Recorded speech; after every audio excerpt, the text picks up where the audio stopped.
Everyone welcome back to my YouTube channel. ಇವತ್ತಿನ recipe ಬಂದು jaggery peanut ಹಾಕಿ ಚಿಕ್ಕಿ ಹೇಗೆ ಮಾಡೋದಂತ ನೋಡೋಣ. ಯೂಶಲಿ ಇದನ್ನ ಪೀನಟ್ ಚಿಕ್ಕಿ ಅಂತ ಕರೀತಾರೆ.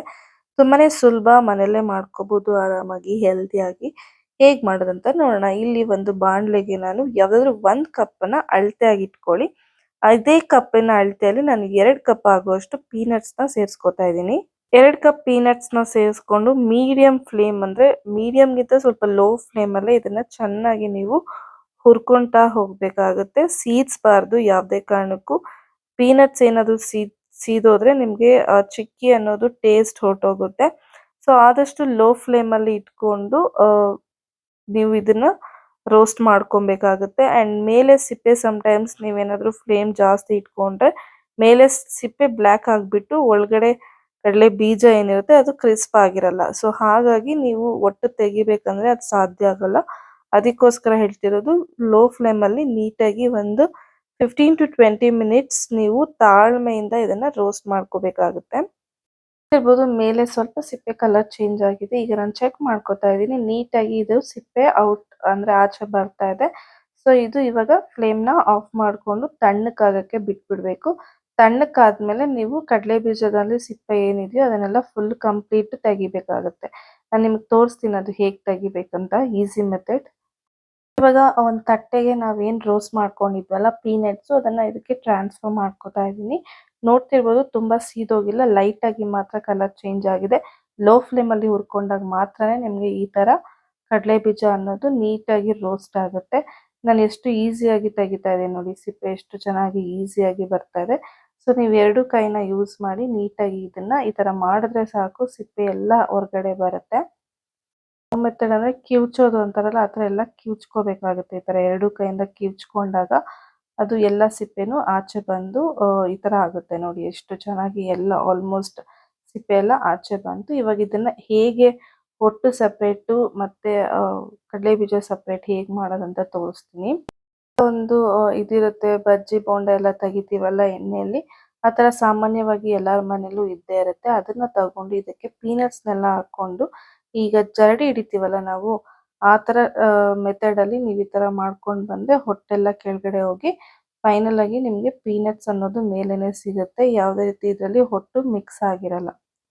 ನೋಡಿ ಎಷ್ಟು ಚೆನ್ನಾಗಿ ಪೀನಟ್ಸ್ ಎಲ್ಲ ಸಪ್ರೇಟ್ ಆಗಿದೆ. ಇದೇ ಥರ ನೀವು 2 ಟೈಮ್ಸ್ ಮಾಡಿಕೊಂಡ್ರೆ ಆಲ್ಮೋಸ್ಟ್ ಪೀನಟ್ಸ್ ಎಲ್ಲ ನಾವು ಫಿಲ್ಟರ್ ಮಾಡ್ಕೊಬೋದು. ಆ್ಯಂಡ್ ಒಂದು ಪಾತ್ರೆಯಲ್ಲಿ ತೆಗೆದಿಟ್ಕೊಳ್ಳಿ. ನೋಡ್ತಿರ್ಬೋದು ಫೈನಲಿ ಪೀನಟ್ಸ್ ಅನ್ನೋದು ಎಷ್ಟು ಚೆನ್ನಾಗಿ ರೆಡಿ ಆಗಿದೆ. ಕಡಲೆ ಬೀಜ ಇದರಲ್ಲಿ ಯಾವುದೇ ರೀತಿ ಹೊಟ್ಟು ಮಿಕ್ಸ್ ಆಗಿಲ್ಲ, ಬರೀ ಕಡಲೆ ಬೀಜನೇ ಇದೆ. ಇವಾಗ ಇದನ್ನ ಒಂದು ಮಿಕ್ಸರ್ ಜಾರಿಗೆ ಟ್ರಾನ್ಸ್ಫರ್ ಮಾಡ್ಕೊಳ್ಳಿ. ಫುಲ್ ನುಣ್ಣಕ್ಕೆ ಮಾಡಬಾರ್ದು, ಇದನ್ನ ತರಿ ತರಿಯಾಗಿ ರುಬ್ಕೋಬೇಕಾಗುತ್ತೆ. ನೋಡಿ ಇಲ್ಲಿ ತೋರಿಸ್ತಾ ಇದೀನಲ್ಲ ಎಷ್ಟು ತರಿ ತರಿಯಾಗಿದೆ ಅಂತ.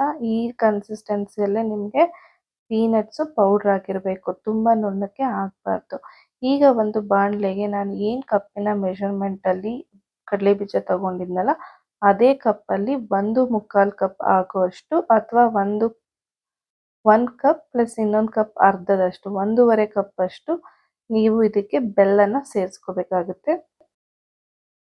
ಬೆಲ್ಲ ಸೇರಿಸ್ಕೊಂಡ್ಮೇಲೆ 2 ಟೇಬಲ್ ಸ್ಪೂನ್ ಆಗುವಷ್ಟು ನೀರನ್ನ ಸೇರಿಸ್ಕೊತಾ ಇದ್ದೀನಿ. 2 ಟೇಬಲ್ ಸ್ಪೂನ್ ಅಷ್ಟೇ ಹಾಕೊಳ್ಳಿ, ಜಾಸ್ತಿ ನೀರನ್ನ ಹಾಕೊಬೇಡಿ. ಸೊ ಇದೇ ತರ ನೀವು ಮಿಕ್ಸ್ ಮಾಡ್ತಾ ಇದ್ರೆ ಬೆಲ್ಲ ಪಾಕ ಅನ್ನೋದು ಬಿಡುತ್ತೆ. ಆದಷ್ಟು ಬೆಲ್ಲನ ತಿರುಗಿಸ್ಕೊಂಡೇ ನೀವು ತಿರುಗಿಸ್ತಾನೆ ಇರಬೇಕು, ಇಲ್ಲಾಂದ್ರೆ ತಳ ಹತ್ತೋ ಚಾನ್ಸಸ್ ಇರುತ್ತೆ. ಅಂಡ್ ಬೆಲ್ಲ ಪಾಕ ತೆಗೆಯುವಾಗ ನೀವು ಲೋ ಫ್ಲೇಮಲ್ಲೇ ಇಟ್ಕೋಬೇಕಾಗುತ್ತೆ. ಯಾವುದೇ ಕಾರಣಕ್ಕೂ ಹೈ ಫ್ಲೇಮಲ್ಲಿ ಇಟ್ಕೋಬೇಡಿ, ಸೀದೋಗೋ ಚಾನ್ಸಸ್ ಇರುತ್ತೆ.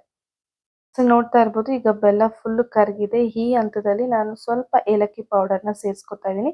ಇಟ್ಸ್ ಕಂಪ್ಲೀಟ್ಲಿ ಆಪ್ಷನಲ್, ನಿಮಗೆ ಬೇಕಂದ್ರೆ ಮಾತ್ರ ಸೇರಿಸ್ಕೊಳ್ಳಿ. ನನಗೆ ಪರ್ಸ್ನಲ್ ಆಗಿ ಏಲಕ್ಕಿ ಫ್ಲೇವರ್ ತುಂಬಾನೇ ಇಷ್ಟ ಆಗುತ್ತೆ, ಹಾಗಾಗಿ ಏಲಕ್ಕಿನ ಸೇರಿಸ್ಕೊಂಡಿದ್ದೀನಿ. ನೀವು ಸೇರಿಸ್ಕೋಬೇಕಂತ ಏನಿಲ್ಲ, ನಿಮ್ಗೆ ಫ್ಲೇವರ್ ಇಷ್ಟ ಆದರೆ ಸೇರಿಸ್ಕೊಳ್ಳಿ. ಇವಾಗ ಇದಕ್ಕೆ 1 ಟೇಬಲ್ ಸ್ಪೂನ್ ಆಗುವಷ್ಟು ಶುದ್ಧ ತುಪ್ಪನ ಸೇರಿಸ್ಕೊತಾ ಇದ್ದೀನಿ. ನಿಮ್ಮ ಮನೆಯಲ್ಲಿ ಯಾವುದು ಗೀ ಇರುತ್ತೋ ಅದನ್ನೇ ನೀವು ಯೂಸ್ ಮಾಡ್ಕೋಬಹುದು. ಗೀ ಹಾಕೋದ್ರಿಂದ ಈ ಚಿಕ್ಕಿ ಅನ್ನೋದು ತುಂಬಾ ಶೈನಿಂಗ್ ಆಗಿ ಬರುತ್ತೆ, ಗ್ಲಾಸಿ ಆಗಿ. ಅಂಡ್ ನೀವು ಟ್ರೈ ಮಾಡಿ, ಇದೊಂದು ಹೊಸ ಟಿಪ್. ಇದು ಪಾಕ ರೆಡಿ ಆಗಿದೆ ಅಂತ ಒಂದು ಬೌಲಲ್ಲಿ ನೀರನ್ನ ಹಾಕೊಂಡು ಪಾಕ ಹಾಕಿ ಒಂದು 2 ನಿಮಿಷ ಬಿಡ್ಬೇಕಾಗುತ್ತೆ. ನಿಮಿಷ ಬಿಟ್ಮೇಲೆ ಈ ತರ ಮೇಲೆಯಿಂದ ಅದನ್ನ ಬಿಟ್ಟಾಗ, ಇದು ಮೇಲೆಯಿಂದ ವಾಟರ್ ಅಲ್ಲಿ ಬಿಟ್ಟಾಗ ಅದು ಒಂಥರ ಮೆಟಲ್ ಸೌಂಡ್ ಬರುತ್ತೆ. ಆವಾಗ್ಲೇ ನಮ್ಗೆ ಪಾಕ ಪರ್ಫೆಕ್ಟ್ ಆಗಿ ರೆಡಿ ಆಗಿದೆ ಅಂತ. ಈಗ ಲೋ ಫ್ಲೇಮಲ್ಲಿ ಇಟ್ಕೊಂಡು ನಾವೇನು ಪೌಡರ್ ಮಾಡ್ಕೊಂಡಿದ್ವಲ್ಲ ಕಡಲೆ ಬೀಜನ ಅದನ್ನ ಕಂಪ್ಲೀಟ್ ಆಗಿ ಇದನ್ನ ಹಾಕೊಂಡು ಗ್ಯಾಸ್ ಸ್ಟವ್ ಆಫ್ ಮಾಡಿಬಿಡಿ. ಯಾವುದೇ ಕಾರಣಕ್ಕೂ ಗ್ಯಾಸ್ ಫ್ಲೇಮ್ ಆನಲ್ಲಿ ಇಡಬೇಡಿ. ಆಫ್ ಮಾಡ್ಕೊಂಡು ಈ ಥರ ಮಿಕ್ಸ್ ಮಾಡ್ಕೋಬೇಕು ಬೇಗ ಬೇಗ. ಬಿಸಿ ಇದ್ದಂಗೆ ನಾವು ಎಲ್ಲ ಪ್ರೊಸೀಜರ್ನು ಮುಗಿಸ್ಬೇಕಾಗುತ್ತೆ. ಸೊ ಬೇಗ ಬೇಗ ನೀವು ಮಿಕ್ಸ್ ಮಾಡ್ಕೋಬೇಕು. ಆ್ಯಕ್ಚುಲಿ ನಾನು ಈ ಥರ ಮಿಕ್ಸ್ ಮಾಡಿಕೊಂಡು ನನಗೆ ಬಟರ್ ಪೇಪರ್ ಸಿಗದೆ ಇರೋ ಕಾರಣ ಸ್ವಲ್ಪ ಹೊತ್ತು ಫ್ಲೇಮ್ ಆಫ್ ಮಾಡಿಬಿಟ್ಟಿದ್ದೆ. ಸೊ ನಂದು ಸ್ವಲ್ಪ ಗಟ್ಟಿ ಆಗೋಗಿತ್ತು. ಅದಕ್ಕೋಸ್ಕರ ನಾನು ಸಪ್ರೇಟಾಗಿ ಮತ್ತೆ ಬೆಲ್ಲ ಪಾಕದಲ್ಲಿ ಮಿಕ್ಸ್ ಮಾಡಿಕೊಂಡು ಇದನ್ನು ಸ್ವಲ್ಪ ತೆಳ್ಳಗೆ ಮಾಡಿಕೊಂಡು ಆಮೇಲೆ ನಾನು ಬಟರ್ ಪೇಪರ್ ಮೇಲೆ ಹಾಕ್ಕೊಂಡೆ. ನೀವು ಕೂಡ ಅದೇ ಪ್ರೊಸೀಜರ್ ಯೂಸ್ ಮಾಡ್ಬೋದು. ನಿಮ್ಗೇನಾದರೂ ತುಂಬ ಗಟ್ಟಿ ಆಯಿತು, ಪುಡಿ ಪುಡಿ ಆಗ್ತಾ ಇದೆ ಅಂದಾಗ ಸ್ವಲ್ಪ ನೀವು ಅರ್ಧ ಕಪ್ಪಷ್ಟು ಬೆಲ್ಲ ತಗೊಂಡು ಪಾಕ ತೆಗೆದು ಅದಕ್ಕೆ ನೀವು ಇದನ್ನು ಬೆರೆಸ್ಕೊಂಡ್ರೆ ಪರ್ಫೆಕ್ಟ್ ಹದದಲ್ಲಿ ಬರುತ್ತೆ. ಸೊ ನಂದು ಕೂಡ ಸೆಕೆಂಡ್ ಟೈಮ್ ಪಾಕ ತೆಗೆದು ಅರ್ಧ ಕಪ್ ಆಗುವಷ್ಟು ಬೆಲ್ಲನ ಹಾಕ್ಕೊಂಡು ಲೈಟಾಗಿ ಪಾಕ ತೆಗೆದು ಆ ಪಾಕಕ್ಕೆ ಇದನ್ನು ಮಿಕ್ಸ್ ಮಾಡಿದ್ದಕ್ಕೆ ಈ ಥರ ನಂದು ಕಲರ್ ಚೇಂಜ್ ಆಗಿದೆ ಚಿಕ್ಕಿದು. ಸೊ ಇದು ಕೂಡ ತುಂಬಾ ಟೇಸ್ಟಿಯಾಗಿ ಬಂದಿತ್ತು. ಈಗ ಬಟರ್ ಪೇಪರ್ ಮೇಲೆ ಸ್ವಲ್ಪ ಗೀನ ಸ್ಪ್ರೆಡ್ ಮಾಡಿಕೊಂಡು ಅದಕ್ಕೆ ನಾನು ಏನು ಚಿಕ್ಕಿ ಇದಕ್ಕೆ ರೆಡಿ ಮಾಡ್ಕೊಂಡಿದ್ನಲ್ವ ಪಾಕದಲ್ಲಿ ಕಡಲೆ ಬೀಜ ಅದನ್ನು ನೀಟಾಗಿ ಸ್ಪ್ರೆಡ್ ಮಾಡ್ಕೋಬೇಕಾಗತ್ತೆ. ನೀವೊಂದು ಸ್ಪ್ಯಾಚುಲಾ ಆರ್ ಎನಿ ನಿಮ್ಮ ಮನೇಲಿ ಯಾವುದೇ ರೀತಿ ಸೌಟ್ ಇದ್ರೂ ಪರವಾಗಿಲ್ಲ, ನೀಟಾಗಿ ಒಂದು ಸ್ಕ್ವೇರ್ ಶೇಪಲ್ಲಿ ಇದನ್ನು ಸ್ಪ್ರೆಡ್ ಮಾಡ್ಕೊಳ್ಳಿ. ಸ್ಪ್ರೆಡ್ ಮಾಡಿಕೊಂಡು ಬಿಸಿ ಇದ್ದಂಗೆ ನಿಮಗೆ ಯಾವ ಶೇಪ್ ಬೇಕೋ ಆ ಶೇಪಲ್ಲಿ ನೀವು ಇದನ್ನು ಕಟ್ ಮಾಡ್ಕೋಬೇಕಾಗತ್ತೆ. ಸ್ಕ್ವೇರ್ ಶೇಪ್ ಆರ್ ಯಾವುದು ಬಾಕ್ಸ್ ಶೇಪ್ ಯಾವ ಥರ ಬೇಕಾದರೂ ನೀವು ಇದನ್ನು ಕಟ್ ಮಾಡ್ಕೋಬೋದು. ನಾನಿಲ್ಲಿ ನಾರ್ಮಲ್ ಶೇಪ್ ಚಿಕ್ಕ ಚಿಕ್ಕ ಚಿಕ್ಕೀಸ್ ನಿಮಗೆ ಅಂಗಡಿಯಲ್ಲಿ ಹೆಂಗೆ ಸಿಗುತ್ತಲ್ಲ ಆ ಥರನೇ ಕಟ್ ಮಾಡ್ಕೋತಾ ಇದ್ದೀನಿ.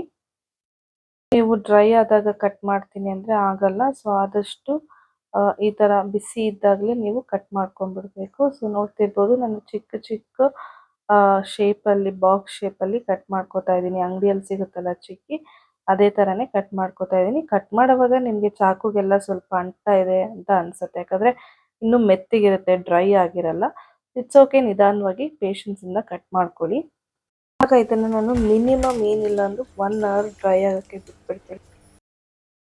ಫೈನಲಿ ನೋಡಿ ಡ್ರೈ ಆದಮೇಲೆ ಯಾವ ಥರ ಕಾಣ್ತಾ ಇದೆ ಅಂದರೆ ಸೂಪರ್ ಯಮ್ಮಿಯಾಗಿ ಕಾಣಿಸ್ತಾ ಇದೆ. ನಮ್ಮ ಮನೇಲಂತೂ ಅದು ಡ್ರೈ ಆಗೋಕ್ಕಿಂತ ಮುಂಚೆನೇ ಕಿತ್ಕೊಂಡು ಒಂದೊಂದು ಪೀಸ್ನ ಹಂಗಂಗೆ ತಿಂದ್ಬಿಟ್ರು, ಅಷ್ಟು ಚೆನ್ನಾಗಿತ್ತು. ಸೊ ಆಲ್ಮೋಸ್ಟ್ ನಮಗೆ ಒಂದು 30ರಿಂದ 35 ಚಿಕ್ಕೀಸ್ ಆಗುತ್ತೆ ಅಂತಲೇ ಹೇಳ್ಬೋದು ಒಂದ್ಸಲ 2 ಕಪ್ ಪೀನಟ್ಸಲ್ಲಿ. ಸೊ ಇದು ಚಿಕ್ಕ ಮಕ್ಕಳಿಗಂತೂ ತುಂಬಾ ಹೆಲ್ದಿ ಸ್ನ್ಯಾಕ್ ಆಗಿರುತ್ತೆ. ನೀವು ಕೂಡ ಟ್ರೈ ಮಾಡಿ. ಚಿಕ್ಕ ಮಕ್ಕಳೇ ಅಂತಲ್ಲ, ದೊಡ್ಡವ್ರಿಗೂ ಕೂಡ ತುಂಬಾ ಇಷ್ಟ ಆಗುತ್ತೆ. ಒಂದು ಹೆಲ್ದಿ ಸ್ನ್ಯಾಕ್ ಆಗಿರುತ್ತೆ. ಸೊ ನೋಡಿದ್ರಲ್ಲ ಈ ವಿಡಿಯೋ, ನಿಮ್ಗೆ ಏನಾದರೂ ಇಷ್ಟ ಆಗಿದ್ರೆ ಪ್ಲೀಸ್ ನನ್ನ ಚಾನಲ್ನ ಸಬ್ಸ್ಕ್ರೈಬ್ ಮಾಡಿ, ಲೈಕ್ ಮಾಡಿ, ಶೇರ್ ಮಾಡಿ, ಕಮೆಂಟ್ ಮಾಡಿ ಆ್ಯಂಡ್ ನಿಮ್ಮ ಫ್ರೆಂಡ್ಸ್ ಆ್ಯಂಡ್ ಫ್ಯಾಮಿಲಿ ಜೊತೆ ಕೂಡ ಶೇರ್ ಮಾಡಿ. ಆ್ಯಂಡ್ ರೆಸಿಪಿ ಇಷ್ಟ ಆದರೆ ಲೈಕ್ ಮಾಡಿ. ಆ್ಯಂಡ್ ಇನ್ನೂ ನನ್ನ ಚಾನಲ್ನ ಯಾರು ಸಬ್ಸ್ಕ್ರೈಬ್ ಮಾಡಿಲ್ಲ ಪ್ಲೀಸ್ ಸಬ್ಸ್ಕ್ರೈಬ್ ಮಾಡಿ. ಆ್ಯಂಡ್ ಆಲ್ಮೋಸ್ಟ್ 1000 ಸಬ್ಸ್ಕ್ರೈಬರ್ಸ್ಗೆ ತುಂಬಾ ನಿಯರ್ ಇದ್ದೀವಿ. ಆ್ಯಂಡ್ ನಿಮ್ಮ ಸಪೋರ್ಟ್ ನನಗೆ ತುಂಬಾ ಇಂಪಾರ್ಟೆಂಟ್. ಪ್ಲೀಸ್ ಸಪೋರ್ಟ್ ಮಾಡಿ. ಸೊ ನಾನು ನಿಮಗೆ ನೆಕ್ಸ್ಟ್ ಇನ್ನೊಂದು ಮತ್ತಷ್ಟು ಒಳ್ಳೆ ರೆಸಿಪೀಸ್ ಜೊತೆ ಸಿಗ್ತೀನಿ. ಅಲ್ಲಿವರೆಗೂ thanks for watching. See you in the next video. Bye.